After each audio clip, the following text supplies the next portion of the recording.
Luz, paz e bênção para você. Esta semana nós vamos analisar, refletir sobre uma paraxá maravilhosa. Deuteronômio 29 a Deuteronômio 30, intitulada Nitzavim. Tem ensinamentos para a experiência dos marranos maravilhosos. Eu escolhi dois versículos, dois trechos para reflexão. O primeiro é Deuteronômio 29 e 28. Diz o texto sagrado: atos ocultos concernem ao eterno nosso Deus. Mas quanto aos atos visíveis, cabe a nós e aos nossos filhos sempre aplicar todas as disposições deste ensinamento. Agora, Deuteronômio 30, versículo 11 em diante.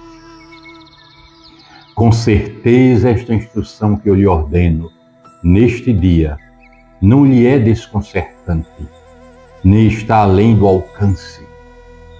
Ela não está no céu para que você diga: quem dentre nós pode subir aos céus, apropriar-se dela por nós e transmiti-la, para que possamos cumpri-la?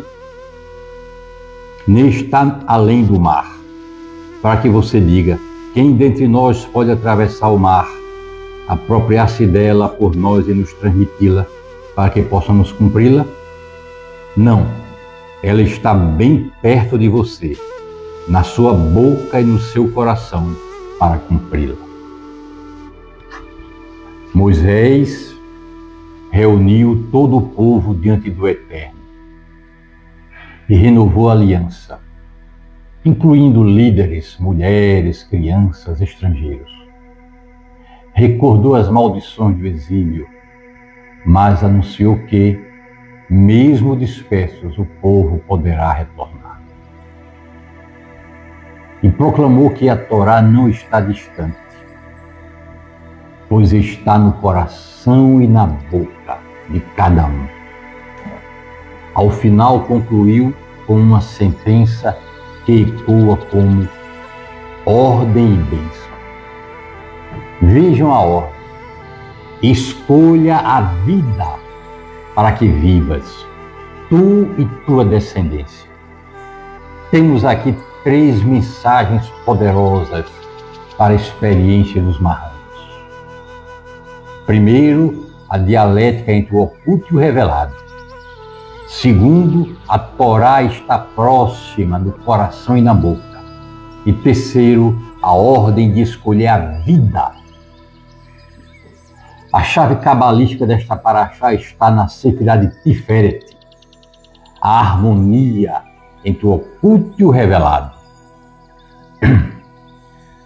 O nome divino, Yud-Rei Vav-Rei, o nome oculto, unido ao nome revelado, Adonai, expressa essa fusão.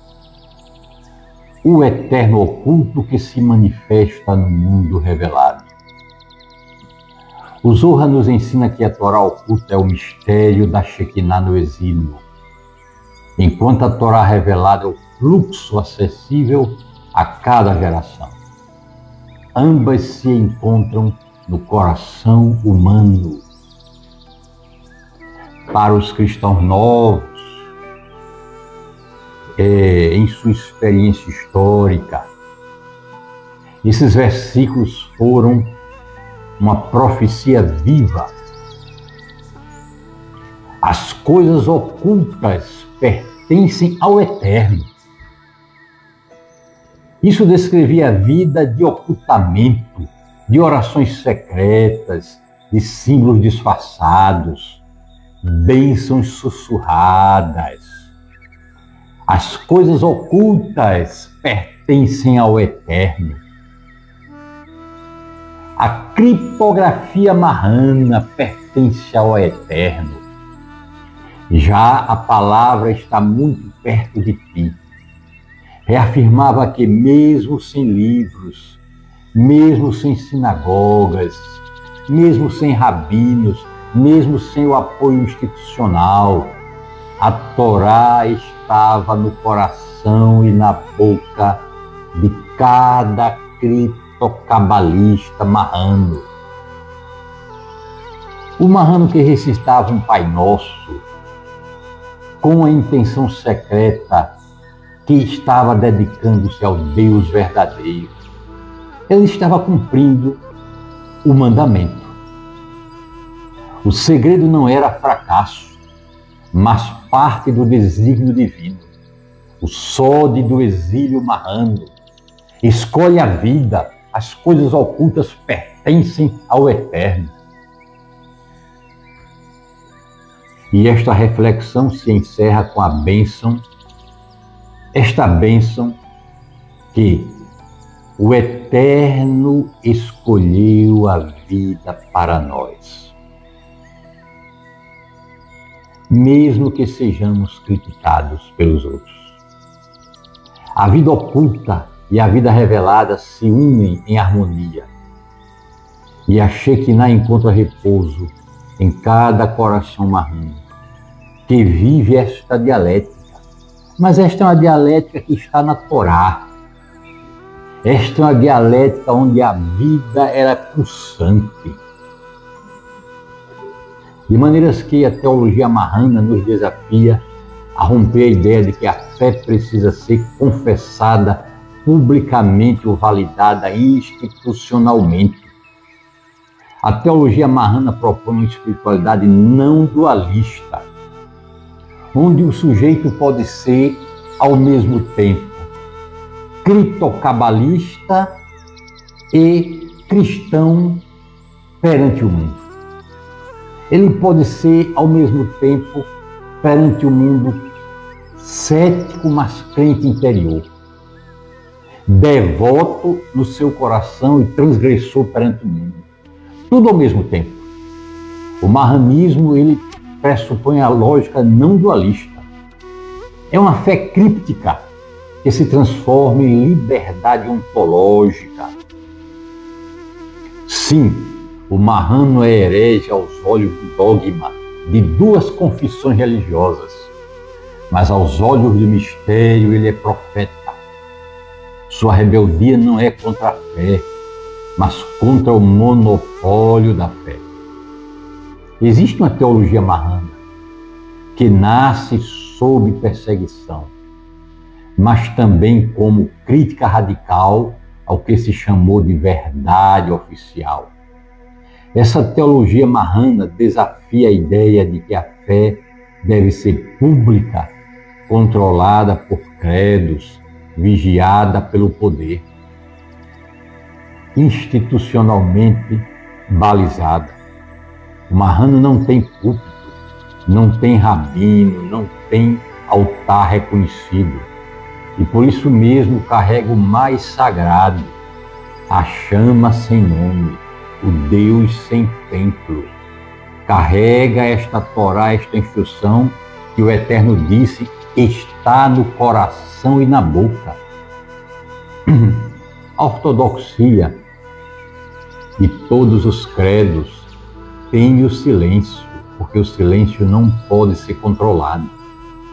Ela treme diante do disfarce, porque o disfarce escapa à vigilância da teologia normativa. O marrano foi uma ameaça justamente por não poder ser capturado. Sua fé é nômade, cifrada, ambígua, rompe com os dualismos.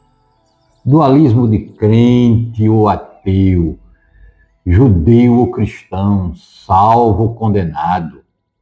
Na alma marrana, todos os opostos se tocam. É uma experiência profunda, uma experiência que alguém já tentou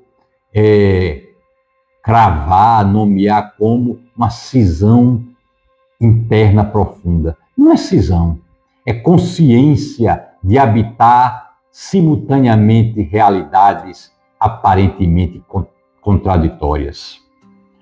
O marrano acendia velas às sextas-feiras e participava da missa ao domingo.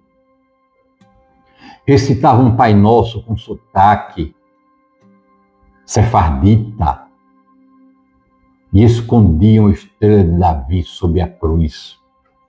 Isso não era tibieza, mas mística da sobrevivência. Era recusa ao dogma totalitário.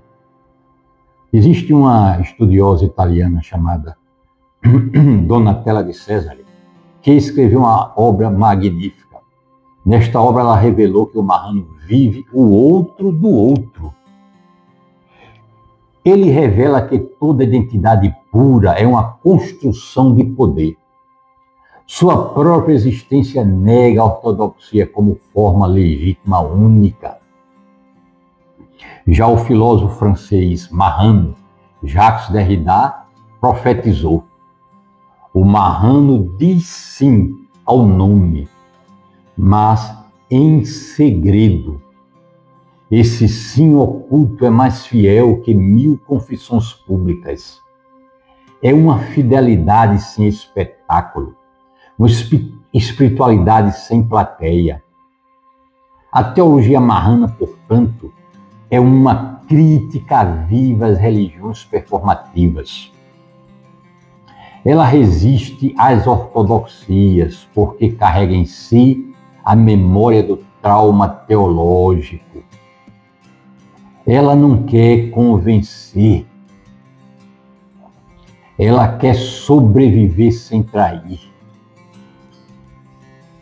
Por isso, o marrano é o herói teológico da modernidade e da modernidade não só histórica, mas da modernidade atual.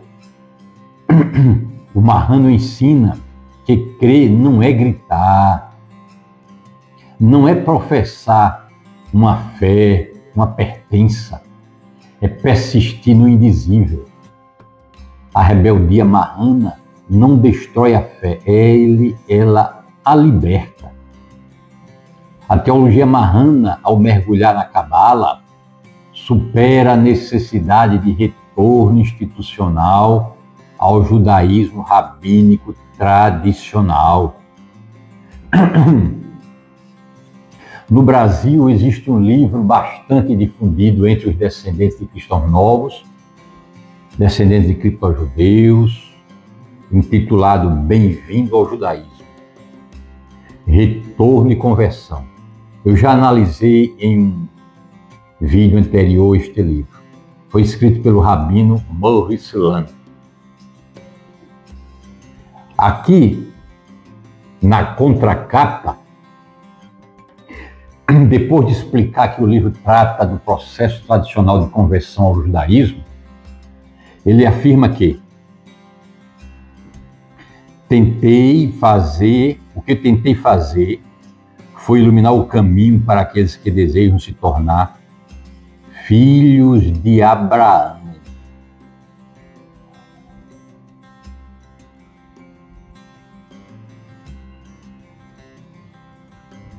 Existem aqueles que afirmam que essa expressão filho de Abraão, usada para designar o convertido ao judaísmo, pode, na verdade, reforçar uma distinção entre judeus por nascimento e judeus por conversão, especialmente em contextos mais tradicionais ou ortodoxos. Estou um pouco gripado. Tenha um pouco de paciência. Embora a lei judaica afirme que um convertido é judeu em todos os aspectos, algumas correntes e comunidades mantêm distinções sutis ou explícitas. Eu tenho um amigo pessoal que, depois de passar por 2 processos de conversão em diferentes lugares, sujeito a 2 tribunais diferentes, ortodoxos, me confessou: eu vou ser sempre bem Abraão.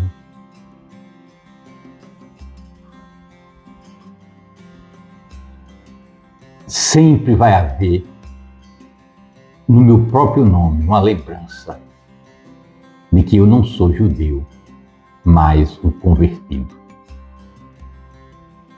Assim, a expressão filho de Abraão pode ser usada para enfatizar que o convertido não tem linhagem judaica, mas foi adotado espiritualmente.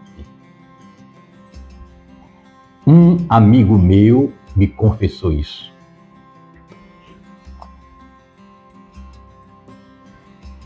Isso é usado em determinados contextos como uma forma de diferenciação, mesmo que respeitosa.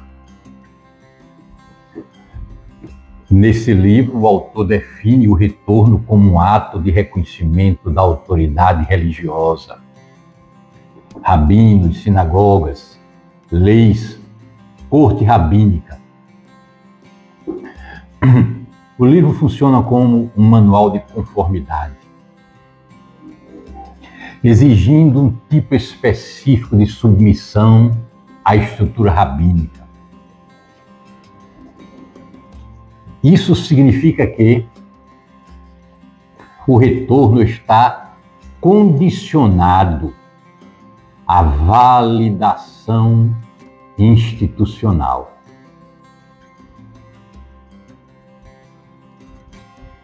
Mas eu pergunto,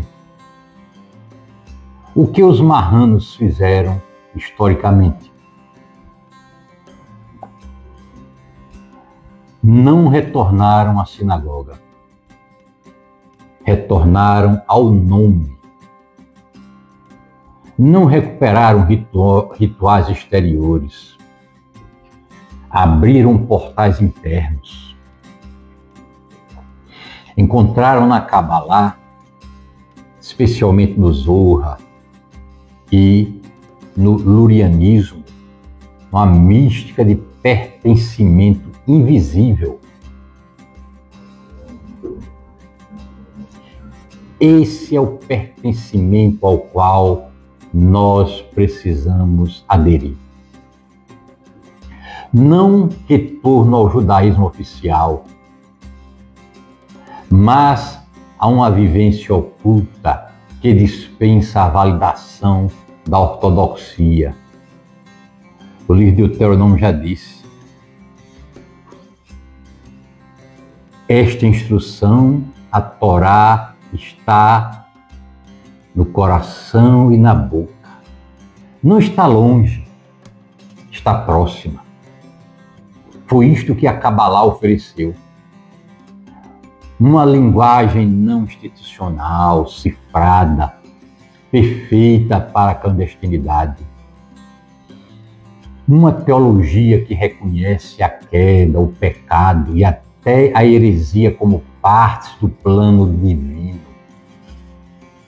como parte do tikkun. Um Deus que não exige pureza legal, mas intenção mística, kavaná. Um Deus que nos ordena escolher a vida em lugar do cumprimento da legalidade institucional. Com a Cabala, os marranos perceberam que não é necessário retornar. É preciso transmutar. Não é preciso aceitar a autoridade. É necessário reunir as centelhas. Quais são então os riscos da visão do retorno ortodoxo, como o descrito aqui neste livro pelo Rabino Maurice Lan? Na verdade, este retorno oficial reproduz a ideia de que o marrano está fora até que seja aceito de volta. Define o retorno como um ato de submissão, não de libertação. Ignora o valor teológico da experiência histórica dos marranos, como uma herança legítima, mesmo que fora da lei institucional. Assim, por meio do Beit HaSod, o Centro Mahano de Cabala, pela primeira vez na história recente, nós estamos denunciando a visão impositiva de retorno institucional e afirmando que o retorno místico interno é superior e suficiente. Ora, recentemente apareceu no YouTube mais um documentário reforçando a ideia do relato hegemônico, da necessidade de um retorno institucional. Desta vez, a BBC Brasil produziu um documentário que já foi visto centenas de milhares de vezes, reproduzindo a ideia da exigência deste retorno institucional, da humilhação, reproduzindo a ideia deste livro.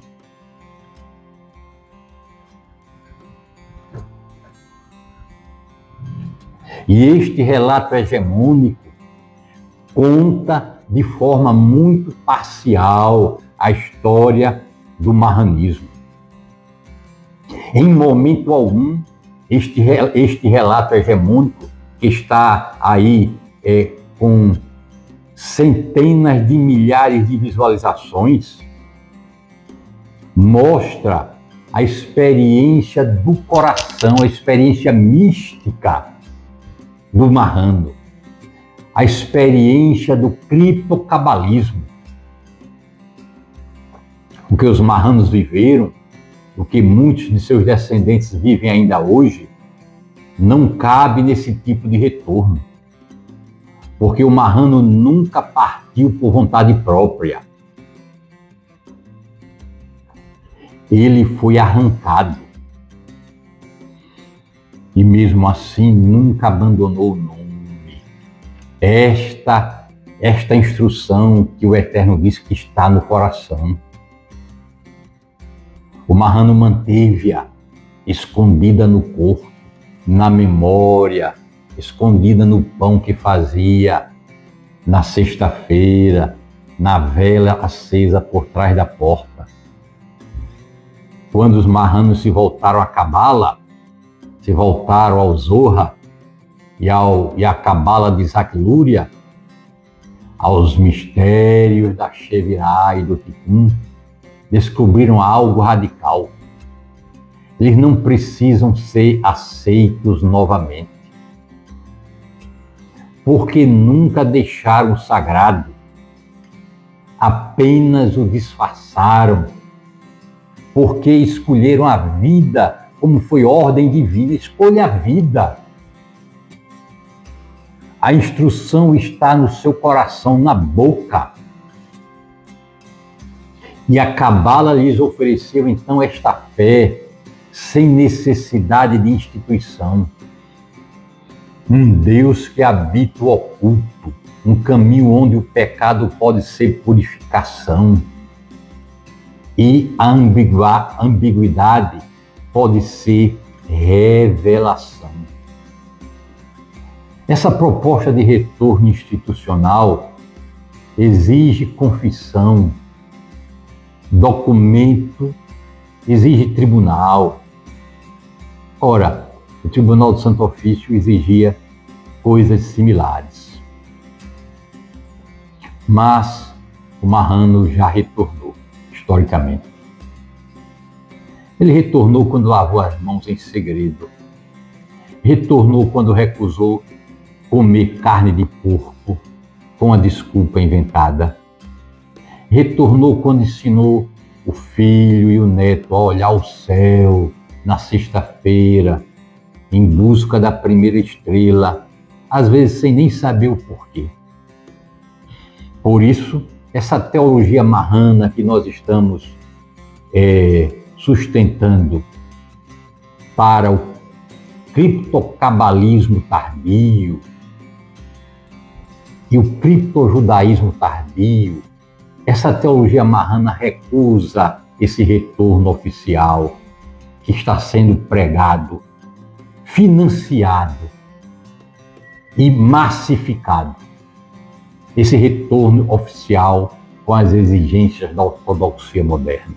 Nós rejeitamos. O marrano não precisa de bênção rabínica. A bênção dele foi a resistência histórica. A bênção dele hoje é o reconhecimento desta herança maravilhosa. O marrano não retorna. Ele floresce por dentro. Esse florescer invisível é mais legítimo que qualquer tribunal rabínico. Porque um retorno sem violência, sem humilhação, sem exigências institucionais. É um retorno ao nome, é um retorno ao controle sobre sua espiritualidade. A ortodoxia quer que o marrano se explique, mas o segredo é o próprio altar. Por isso, a rebeldia do marrano é uma fidelidade mais alta. Fidelidade ao mistério. Fidelidade ao Deus que não cabe no Beit Din. Fidelidade ao nome que nunca nos deixou, mesmo quando todos nos abandonaram. Efetivamente, o marrano criptocabalista nunca deixou o nome oculto. Eles o esconderam, eles o protegeram, eles o sussurraram em voz baixa, entre velas, mortalhas e cânticos. Quem esconde algo para preservar não precisa pedir autorização para revelar. A teologia marrana, então, que fundamenta o Beit Hassod, o centro marrano de Cabala, defende, afirma que os marranos não precisam voltar ao judaísmo ortodoxo, ao judaísmo institucional, porque os marranos nunca partiram. E a estrela que vivem apregoando, que está oculta no sertão, ela sempre brilhou, fora do mapa, fora do calendário, fora do Beit Din. Ela sempre brilhou, mas ela estava oculta para quem não sabia discernir a espiritualidade genuína do marrano, a espiritualidade criptocabalista. Ela não deixou de ser estrela porque foi encoberta para quem não tem os olhos espirituais. Pelo contrário, ela se fez mais forte por aprender a brilhar no segredo. A ortodoxia, ao exigir um retorno oficial, repete a lógica inquisitorial, agora com outra roupa, a de exigir pureza genealógica, o que o Tribunal do Santo Ofício averiguava, adesão ritual e submissão institucional, para validar uma fé que sobreviveu sem essas garantias. Evoca o trabalho do Tribunal do Santo Ofício. A crítica a esse modelo não nega o valor do judaísmo tradicional. É uma cultura, é uma religiosidade poderosa que detém o controle do alfabeto sagrado, mantiveram o alfabeto sagrado, que vivam sua fé. O Zohar ensina: existem aqueles que não conhecem a Torá com a boca, mas a têm nos ossos. Os ossos do marrano criptocabalista sertanejo sabem. As mortalhas do seridó sabem. As águas lançadas ao chão pelos descendentes sabem. Não é o rabino quem os legitima, é o nome que nunca os abandonou. O que o marrano vivenciou com antecedência forçado pelas circunstâncias, foi uma espiritualidade alternativa, pós-institucional, herética e afirmativa. O Mahano tardio é um herético inevitável. Ele não pode simplesmente retornar à ortodoxia rabínica ou cristã. Sua espiritualidade nasce do rompimento com ambas as instituições e se constrói no interstício, na divisa. Isso é justamente o imperativo herético, conforme o grande sociólogo das religiões Peter Berger teorizou neste livro, o imperativo herético, possibilidades contemporâneas da afirmação religiosa. O retorno do Mahano à espiritualidade se dá por uma escolha existencial, não por tradição herdada. Ele faz ticum de um nome roubado ao assumi-lo não como legado, mas como ato criativo, o que coincide com a proposta cabalística de recriação do mundo através da fala e da escolha. A fé mahana contemporânea floresce na rachadura das instituições, onde as religiões oficiais não dão conta das experiências místicas marginais, híbridas, silenciosas, alternativas. Isso legitima a criação de uma teologia do entrelugar, como estamos propondo e como estamos fazendo. Neste livro que eu mostrei para vocês, Peter Berger reconhece que, mesmo diante da secularização, que foi esse grande fenômeno histórico que caracterizou a modernidade, existe um retorno ao sagrado nas formas de espiritualidade alternativas. O Beit Hassod, sempre o Mahano de Cabala, é parte dessa maré espiritual. Ele é a recuperação de uma mística esquecida, não para restabelecer um dogma, mas para reinventar a relação com o divino no subterrâneo, reinventar a relação com o divino no subterrâneo da história. Então, parafraseando Peter Berger, hoje todos os crentes são heréticos no sentido original do termo. Fazem uma escolha. E o herético é aquele que ousa crer fora da cátedra, no subterrâneo do mundo. O herético é aquele que ousa crer uma alternativa viável às estruturas institucionalizadas opressoras que exigem relações longe, além mar. Assim vivemos a era do imperativo herético, como afirmou Peter Berger neste livro. Neste mundo pluralista, ninguém mais nasce numa fé. Todos a escolhem. A tradição já não se impõe como destino. Torna-se possibilidade entre outras. Um caminho entre muitos labirintos. E aquele que crê hoje só pode fazê-lo como herético, isto é, como alguém que ousa afirmar um sentido fora do consenso, da ortodoxia, do rito domesticado.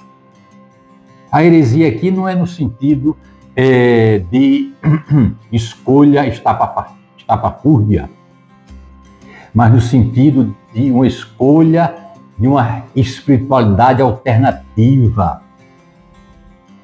Assim, o mahanismo tardio tal como percebido e incorporado pelo Beit Hassod, nasce nesse cenário como espiritualidade que assume a heresia como virtude teológica. Heresia aqui não é uma ruptura com a verdade, mas fidelidade ao nome, a essa instrução que o Eterno disse que está no coração, em sua forma mais críptica e íntima. O marrano não é o apóstata, mas o teólogo do intervalo, o teólogo da escolha da espiritualidade mais íntima e profunda, aquela que no Deuteronômio o Eterno disse: essa instrução não está longe, não está distante, mas próxima de ti, no teu coração, na tua boca. Ele foi forçado ao silêncio, ao disfarce, ao exílio do nome. Mas agora, em tempos de esfacelamento institucional, o que outrora era maldição torna-se caminho. O ocultamento vira abrigo e a transgressão linguagem de retorno. Como Peter Berg vislumbrou deste livro, o sagrado reaparece em formas alternativas, místicas subterrâneas, espiritualidades que não buscam reconhecimento institucional, mas vivência profunda, significativa, transformadora. A fé marrana, gestada na ferida da história, encontra no presente um solo fértil para florescer sem dogmas. Ela é fé sem templo, oração sem altar, messianismo sem armadura. A alma marrana de hoje, herdeira das centelhas ocultas, dos que resistiram à perseguição inquisitorial, escolhe amar o inominável sem necessidade de justificativa pública, sem necessidade de institucionalismo. A fé marrana pronuncia o nome em silêncio e no silêncio revela a nova face da esperança. Meu prezado ouvinte, você que chegou até aqui, ao final do vídeo, eu quero convidá-lo a se inscrever em nosso canal, o canal do YouTube, Beit Hassod, Centro Marrano de Cabala. Temos também um canal no WhatsApp. Eu vou deixar na descrição do vídeo o link para o canal de WhatsApp, para que você nos siga no canal do WhatsApp. Ali, todas as cerimônias, todos os atos do Beit Hassod, do Centro Marrano de Cabala, são divulgados. E você, nos seguindo no canal de WhatsApp, vai receber a informação, a programação do Centro Marrano de Cabala, dos Shabbats que nós realizamos, a conexão de Shabbat, dos rituais de lua nova, das grandes festas e dos desafios que estamos nos propondo, como a grande expedição de pesquisa noética aos santuários ecológicos do sertão do interior do Nordeste. Nos siga, nos acompanhe no canal do WhatsApp e divulgue nosso trabalho para os seus amigos, seus parentes, seus familiares.